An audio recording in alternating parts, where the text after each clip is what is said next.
Mekah tetap disunahkan qasar di sana. Terus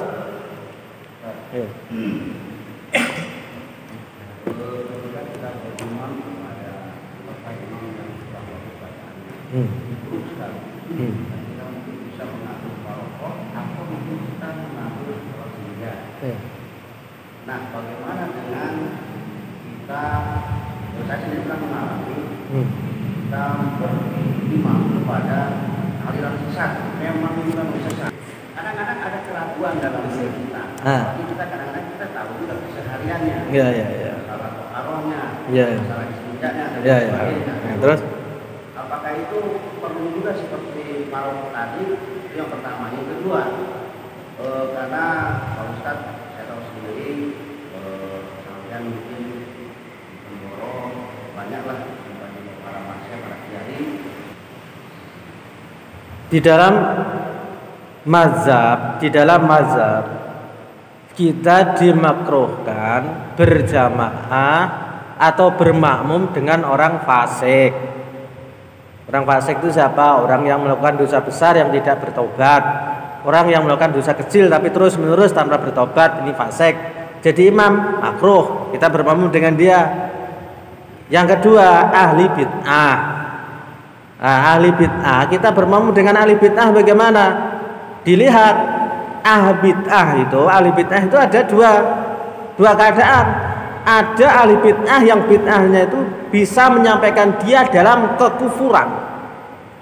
Bid'ah yang bisa menyampaikan dia dalam kekufuran. Contohnya apa? Contohnya adalah, saya contohkan yang lebih jauh.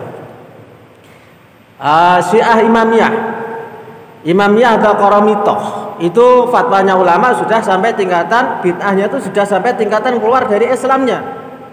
Seperti Ahmadiyah, itu sudah sampai keluar ke Islamannya, karena itu sudah menyalahi usul. Kalau Syiah Zaidiyah belum keluar dari Islam, tapi tetap aliran sesat. Ini saya jumpa beberapa ustadz yang mengatakan Syiah itu ada yang nggak sesat, keliru.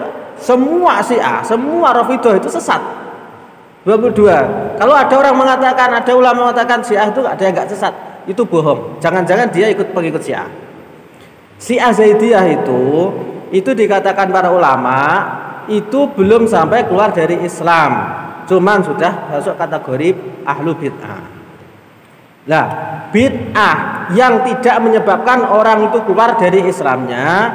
Kenapa kok bid'ah yang menyebabkan keluar dari Islamnya kok dia tidak sah kita bermakmum dengan dia? Karena status dia sama dengan orang kafir. Bid'ah sampai seperti itu. Ada bid'ah yang tidak menyebabkan seorang itu keluar dari keislamannya, seperti bid'ahnya Syiah Zaidiyah, seperti Khawarij, seperti Najariyah, seperti Mu'tazilah. Ini banyak ulama yang mengatakan bid'ahnya itu belum sampai keluar dari keislamannya, sehingga kalau kita bermakmum dengan dia itu sah tapi makruh. Ya, kategori ini aliran benar, aliran tidak, ini kategorinya 1, 2. Nabi menggambarkan ittabi'u sawabdal a'dzam, ikutilah mayoritas para ulama. Ini wasiat Nabi, ittabi'u sawadal a'dzam, ikutilah kebanyakan ulama. Ikutilah kebanyakan ulama. Fa innahu man syadda finnar, karena sungguhnya barang siapa yang keluar dari jumhur ulama, maka dia keluar dari kebenaran. Ini yang pertama. Yang kedua, ya, jadi dikatakan sawadul a'dzam itu maksudnya adalah ahlu sunnah wal jamaah. Ahlu sunnah itu siapa? Ahlu sunnah itu menurut Ibnu Hajar, menurut Imam Romli, menurut Imam Zaidi, bahwasanya ahlu sunnah itu adalah Asy'ari dan Maturidi.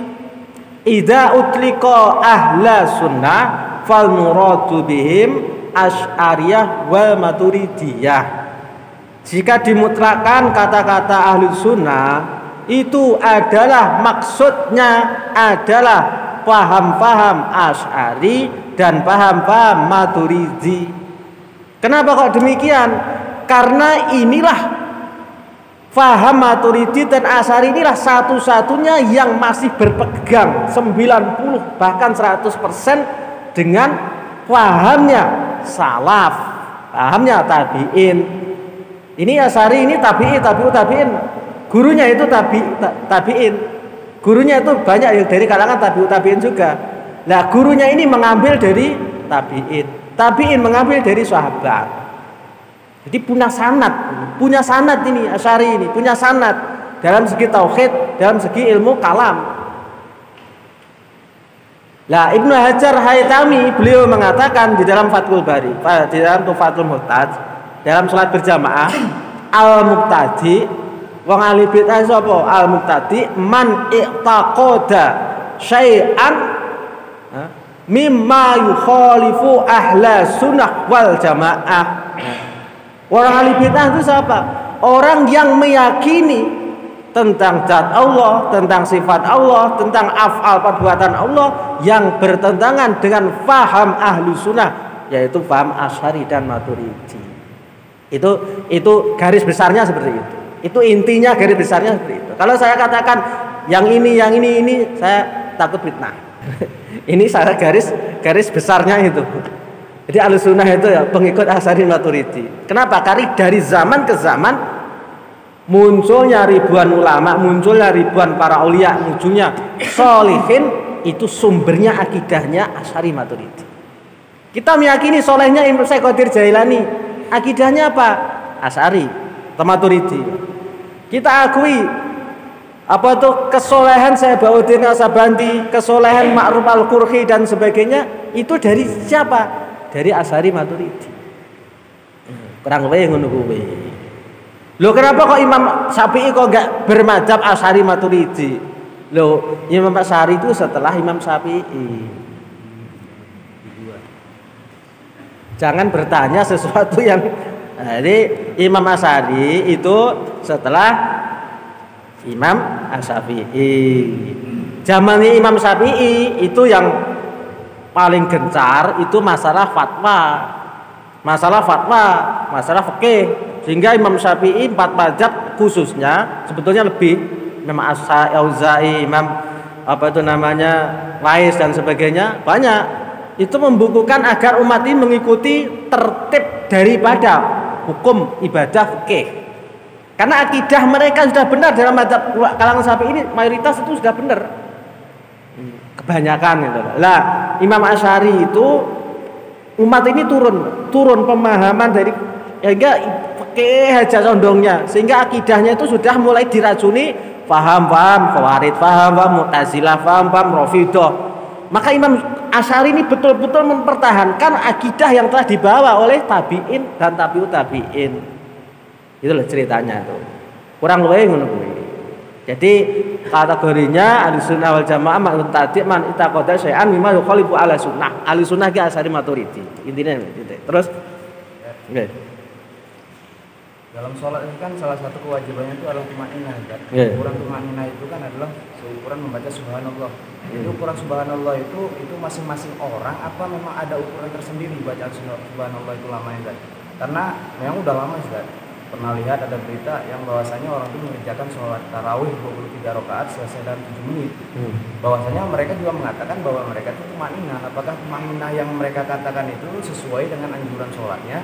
Apa seperti apa Ustaz? Yang pertama Ustaz. Yang kedua Ustaz, ini kan bentar lagi ada Natalan, ada tahun baru Ustaz. Jadi karena berdalih untuk toleransi, maka banyak orang muslim yang berkontribusi, ya mereka katakan untuk pengamanan segala macam ya kan Zat, untuk ibadah orang-orang kafir kan Zat. Jadi mereka berkontribusi untuk memang mereka tidak merayakan tapi seolah-olah merayakan itu Zat. Ya pengamanan segala macam tahun baru ya kan. Secara tak sadar kan mereka lakukan. Apakah itu juga termasuk mengikuti golongan-golongan orang kafir Zat? Ya temannya 7 menit itu ya kalau menurut fikih sebetulnya belum mencukupi. 23 rakaat itu gambarannya bagaimana atau 7 menit itu hanya bohong saja itu. Statusnya pondok pesantren sebetulnya bohong saja itu. Kalau menurut fikih dari mana aja gak ada itu. Subhanallah itu lama, subhanallah lama. Lah belum bacaan Qur'annya, lah Al-Fatihah kali 23 kali lah. Masa bagaimana bacaannya itu? Itu hanya bohong saja, nggak usah dipercaya itu. Itu nggak usah dipercaya. Itu hanya bohong saja, buat sensasi umat aja itu. Ya itu dilihat. Kalau mereka ridho, yaitu ya sudah jatuh dalam agama mereka. Ridho bi kufrin kufrun. Itu kaidahnya para ulama. Ridho dengan kekufuran itu kufur. Walaupun kita belum mengikuti kufur itu sendiri, tapi kalau kita sudah ridho dengan kufur, ya wes kufur. Banyak di Indonesia ini agama yang bermacam-macam, wes biar saja, itu semuanya benar menurut Allah. Kufur, ridho namanya. Itu kufur. Jadi ridho dengan kekufuran itu kufur. Bukan kita harus mengikuti mereka, bukan kita harus mengikuti perkataan mereka. Wes pokoknya ridho. Neng Indonesia sekarang malam 25 wes benai, gak apa-apa itu bagus juga. Iki wes ridho, wes kufur. Walaupun kita keluar masuk masjid, nak urung sadat, sholat kita ini nggak ada apa-apanya, karena kita sudah bukan orang Islam lagi, gitu loh. Lah umumnya orang Islam bagaimana? Umumnya orang Islam naudzubillah, semana naudzubillah. Ya dari segi ilmu akidah mereka masih nggak tahu kemana-mana kan. Segi akidahnya bagaimana, tauhidnya bagaimana, perkataannya bagaimana, hatinya bagaimana. Yus wallahu a'lam ngono. Wallahu a'lam. Yang penting husnudon mungkin mereka itu ada ingkar, atau mungkin mereka ini karena darurat atau apa. Yang penting kita jangan cepat-cepat menguburkan mereka, itu urusannya Allah. Yang jelas kalau masalah kufur dan sebagainya, akhir zaman itu bisa dibilang sangat banyak orang Islam yang sudah keluar dari agamanya. Tapi mereka tidak tahu, tidak menyadari bahwa sebetulnya mereka ini bukan Islam lagi. Orang Islam itu yang dipahami, yes, pokoknya saya masih sholat, pokoknya ketika datang Ramadan saya masih bayar zakat, itulah Islam katanya. Pokoknya saya belum disahkan oleh pemerintah berpindah agama lain, itu masih Islam. Itu pemahaman orang Islam umumnya. Tapi sebetulnya secara hukum Tuhan, orang itu ridho dengan kekufuran dia wis kufur. Minimalnya haram itu minimalnya haram, minimalnya. Lah sekarang nih banyak ulama-ulama yang ngaku ulama yang mereka disogok oleh orang-orang ahli batil untuk membuat fatwa-fatwa yang nyeleneh, yang ngawur, agar apa? Wong-wong Islam ki piye ridho karo agama selain non-Islam. Iki bayarane gede iki. Oh coba kira oke ulama iki, oh gede bayarannya itu. Untuk apa? Maksudnya orang barat itu untuk apa? Supaya bagaimana itu loh, ulama besar katanya gak apa-apa kok. Berarti non muslim itu gak apa-apa. Berarti hari raya selain orang Islam gak apa-apa diadakan. Kan wis kufur. Iku apa teorinya, langkahnya orang-orang barat untuk menjadikan orang-orang Indonesia ini bagaimana keluar dari Islam, walaupun mereka masih mengakui dirinya Islam dan sebagainya. Wallahu a'lam.